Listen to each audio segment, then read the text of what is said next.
Hey WS family, so we're coming to you with event tips. Like I told you, I'm going to consistently do this, when we run across things that we learn and also things that are going on in the event industry. So this event tip is about the inclement weather that we literally just had, quote unquote, the inclement weather that we just had, and also about spoofing. I don't know if a lot of you heard about that, but I want to actually break it down for those who has VoIP numbers that uses, the internet wireless numbers, like apps and stuff, instead of using an actual secured, actual phone line like AT&T, Verizon, etc. So we're going to get into that. But first, let's talk about the event tip for inclement weather. So you guys saw our posts, these last two posts that we just did, and we had an event on last Saturday, and that is when the storm was supposed to hit. So we had an actual wedding. It was at Prior Engagement, just to give you a brief story, our partner venue, and they were coming from Turkey. It's a destination wedding. They wanted us to do bar, and then also we had to assist with setup. So in our helping hands services, we had to assist with setup. Now again, we were very unsure. I was watching the weather consistently, myself and Portia, consistently throughout the whole entire week, and it kept changing. I know everybody was watching, it just didn't know where we were gonna head. I kept changing, what time, all that stuff, right? So when it got closer to the date, of course, the client, again, it was destination wedding. Their family was already here from Turkey, and they're looking like, we still want to have our event. So, of course, we had to make a decision, and that decision was, not too much of a tough one, because at the end of the day, we had to make it happen because the client really wanted to go ahead and do the wedding. So we had to definitely put on our thinking caps to see how we were able to stay safe, and as well as, make it happen for the client. So we came up with some alternatives, and for the bar, we decided to do a signature cocktail bar, because at first they wanted a full bar where they had the bartender, definitely serving, and they want us to provide everything, which was perfectly fine.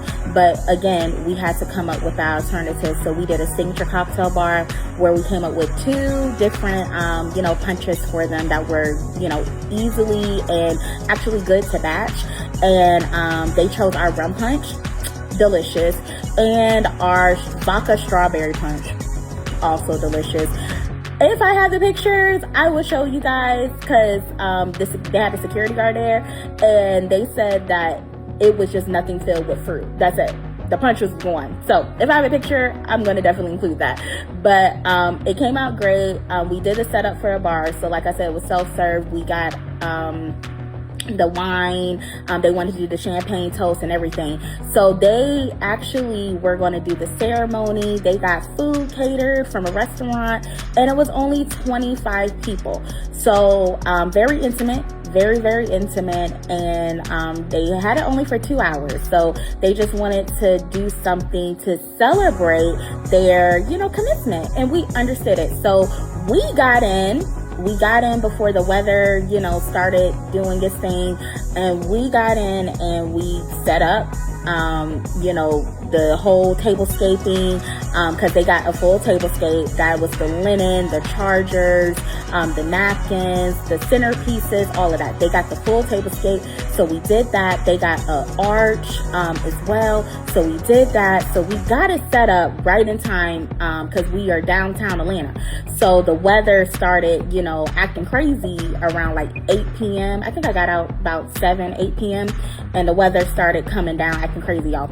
So in this experience, because we experienced this last year with the weather, inclement weather and winter storm and all of that, and that, if y'all saw that post, that is when I had to do my first refund ever since I've been in business, and I had to make a ethical decision, and that was the hardest decision I had to make in my life. So when we came around this year and experiencing, it actually was around the same time, and we had to make that decision again, but it was kind of forced upon us to make this decision, because the client really wanted everything. And they had actually, and I was just like, trying to figure out how we can map it out and still stay safe.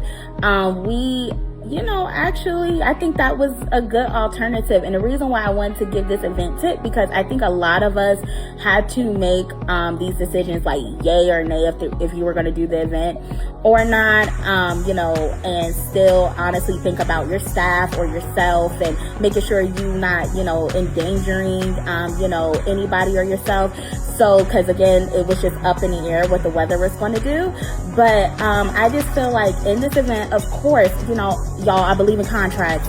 So I do have an inclement weather clause in my contract, that states, we are able to deny if we just, don't feel comfortable or safe to, do the event when it comes to inclement weather.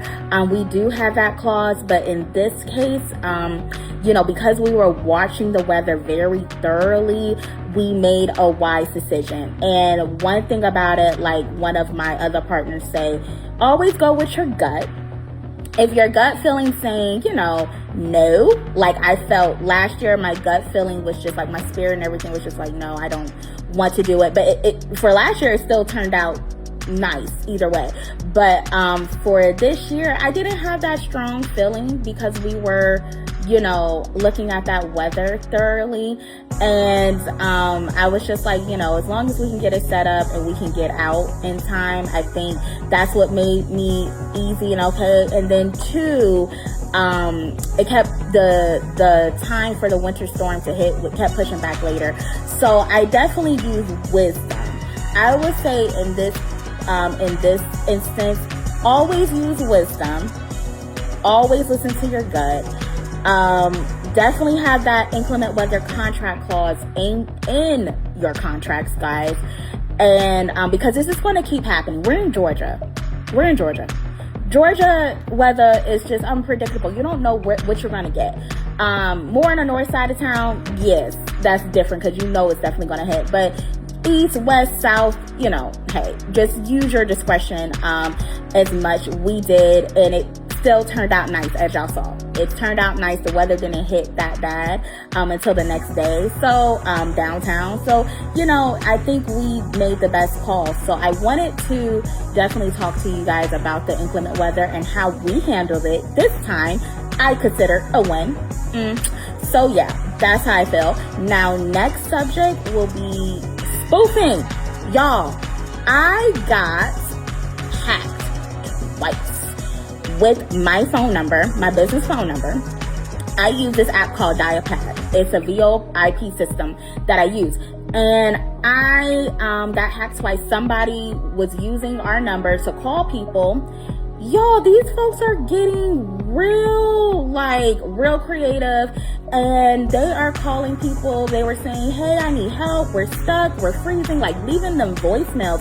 And people calling us like, hey, we just got a call from this number, and like, we just got a message saying somebody needs help. And I was like, what? No, we didn't call you guys from this number. So calling my phone company like, hey, what's going on? They're saying, hey, you've been spoofed. That's what it's called. And I was just like, what in the world? So it was like, anybody can hack this. Hack your number, take it, use it, call people. They can scam people. They can, do all the stuff. And I'm like, this is tied to our business. So again, our first number, we had to change because this happened. So I just changed it. I was like, I don't have time for this. But this is the second time. And I was like, I don't want to keep changing my number because this is a business number. So we recently just moved to AT&T. So my solution was, all right, we already have a business account with them. So let's just, add another line, see if I can port this number to AT&T as a secondary line for us. And we're just going to have an added layer of protection. So my advice, everyone, if you use a VoIP system, please stop. Just stop using that. I recommend it highly.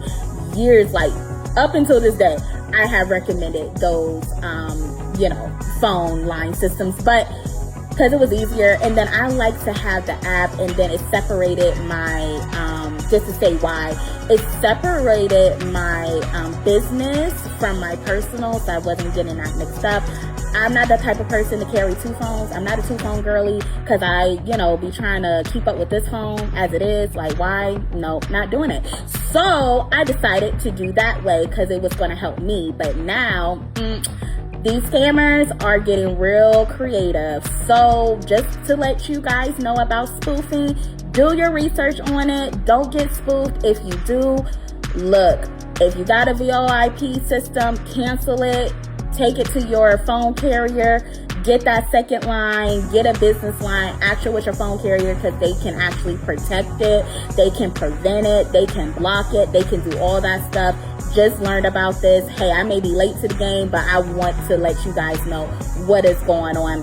I wanted to keep this under 10 minutes, but I wanted to give you guys our event tips and what we learned with inclement weather and as well as spoofing. So this is your girl. Hey, WS family. I will see you guys next time. And also check out our website. Check out our packages. We got some amazing packages, guys, for you for, any type of budget, any type of event. We're here for y'all. Contact us. All right. See you later.